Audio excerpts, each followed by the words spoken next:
we are now targeting Dunwich, the capital of East Anglia. No lord is present, and this will be the final episode. We hopefully will take the town, we will hopefully pillage it nicely and keep it. We are somewhat outnumbered, but I think qualitatively I have a better army, so we're going to go ahead, we're going to try and fight it out. We are not accompanied by any of the lords, unfortunately, so just the royal army, well, not the royal army exactly, but just the army of Ivar on his own. No one else assists us, I'm afraid, so we're going to plan the siege, we're going to prevent the disease, and we're going to, yes, pillage, and we're going to build a blockade, even though it's a poor town. Let's send some men to infiltrate, poison the town's water. Yeah, let's do that, why not? Let's try and do this. Okay, 600. So now we're building everything else. Okay, assault ladders. Yeah, we're going to wait for a little while. Now it's going to get, hopefully, oh yes, we have an offer from Altclat. Yes, why is this a final episode, by the way? Because it's been past day 130, I think, and virtually every week a new faction would, yeah, let's accept this, would declare war upon us, and this was like basically made the game unplayable, I'm afraid. So I'm going to have to now end it here because it just ruins the gameplay. The game has not been, unfortunately, it seems to me, balanced enough for this kind of late kind of game, because this is what happens. This, virtually you can't play because the entire map, everyone, okay, it's none of the reassuring to see how you just fail a quest that undertook. Oh yes, we were supposed to follow Ivar, who was a marshal, but then I've cancelled that. Okay, hopefully it won't happen again. Okay, so yes, so there you go. So what was I saying? Vanguard, can you please assault? We have 46 men lost. Ah, that's not good. The hour has arrived. Leave your soldiers in assault. Yes, so the game is not balanced enough, I'm afraid, unfortunately, for this kind of a late game. So what happens here, you just essentially get totally isolated, and everyone, absolutely everyone, hates you, and it's impossible to do anything about it apart from just, fighting everyone every other day. You have to just run around. It's totally unrealistic. Even my kinsman, my kin from Denmark, even Denmark has declared war on us. I've managed to cease fire with one of the Irish factions, but as the moment I done that, two other factions declared war on us. So right now, I think we are at war with like 6 factions or something insane like this. So the game became unplayable at this stage. So I cannot recreate anything historical. Cannot do much at all. All I can do is run around, try and defend my holdings, and fight everyone around me, which is totally frustrating, which is not why we were trying to play this. So this is our final target. This is Edmund, King Edmund. He was historically, this is where the Vikings landed when they first arrived.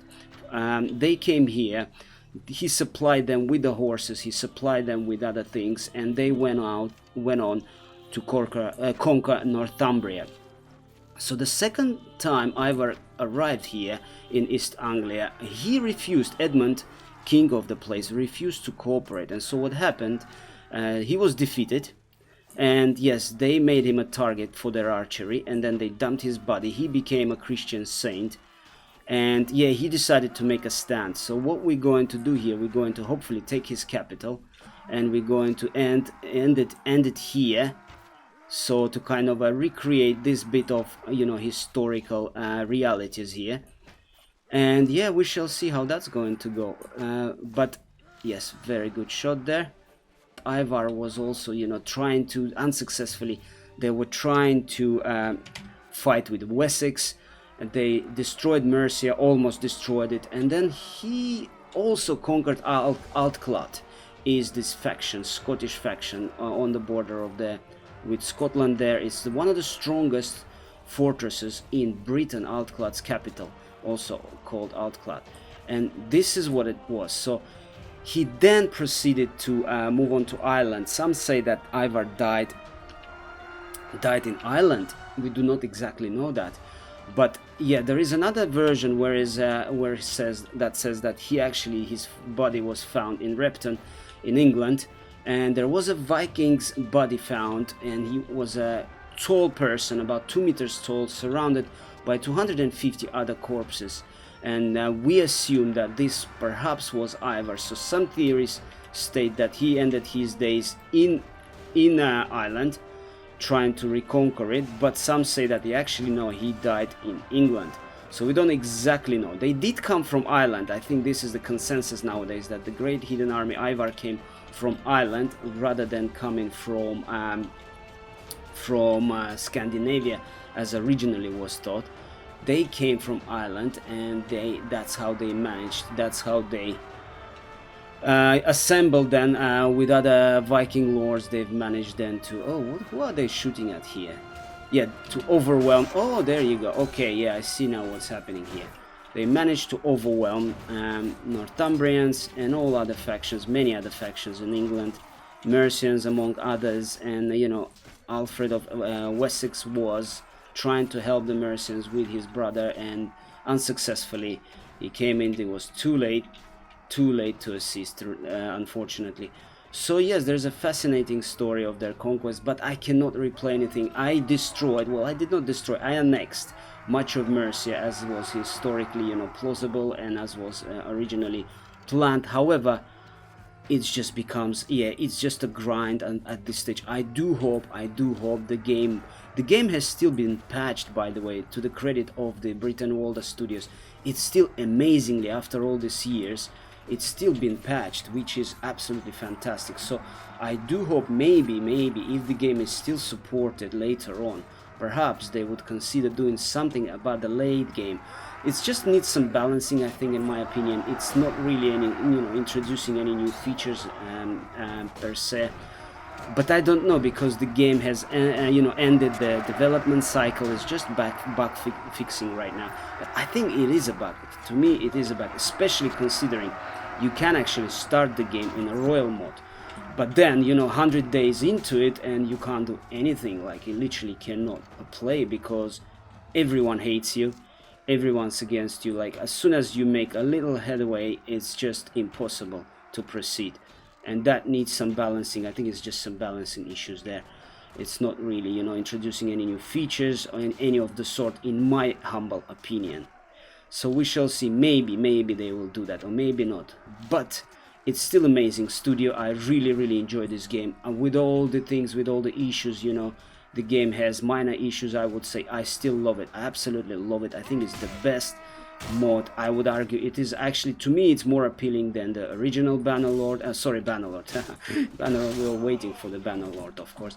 Then the original warband. It's amazing. I absolutely love the historical settings, and I can't wait to see what the studio will come up with next when the Bannerlord is actually out. So I'm actually looking more towards forward to those to the what they will come up with, what they DLC or whatever it will be called, than the actual Bannerlord itself, because I really do enjoy historical settings. They add flesh to the bone. For me, it's absolutely essential. Otherwise, Calradia is all nice and jolly, but it's just a little bit. I'm not exactly fan of this made up countries and stories. They're fascinating, to be sure, but I much prefer to have a proper historical context. That's what brings the game to life for me.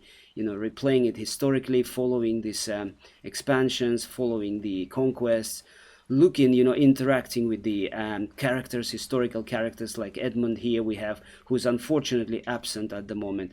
But yeah, this is what makes this game amazing for me personally. This is what I enjoy. Absolutely love it.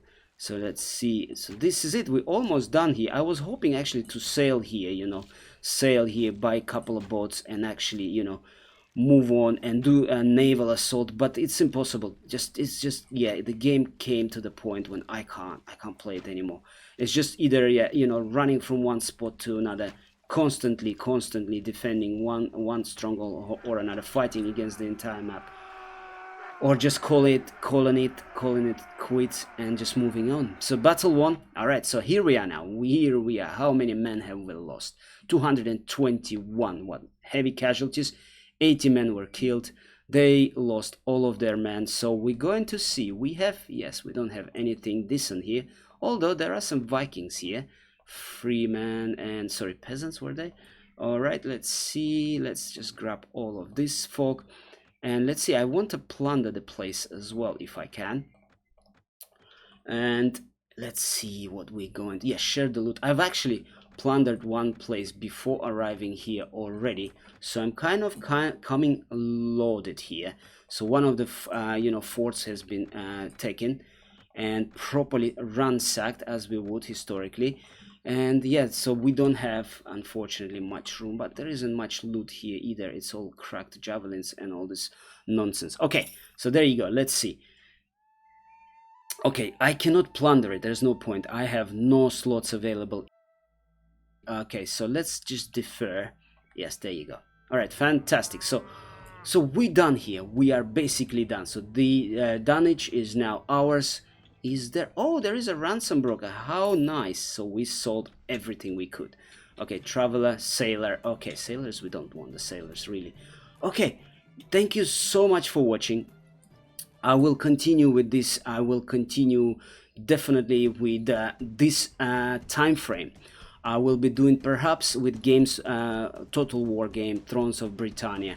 But at this stage, I'm very, very sorry, but the game has become unplayable. There's too many enemies all around. Everyone is fighting us, and it's just a grind. Yeah, it's just a grind. And again, I'm very much looking forward towards the Bannerlord. I'm very much looking forward to what Britain Studios will come up with when it comes out, when the main base game comes out. So stay tuned in the meantime, because I will be continuing. I will be doing more on this time period, perhaps with like I said, with the Total War Britannia. And then I will look around for some more warband mods. There are some mods that engage in historical like settings. In I think it was called 1247. I think it was fantastic mod. I played it, to death back in the day, a few years ago, and I think it has been updated recently. So I'm going to be doing more. Thanks a lot for watching. Like and subscribe, and I'll see you all in the next series. Take care.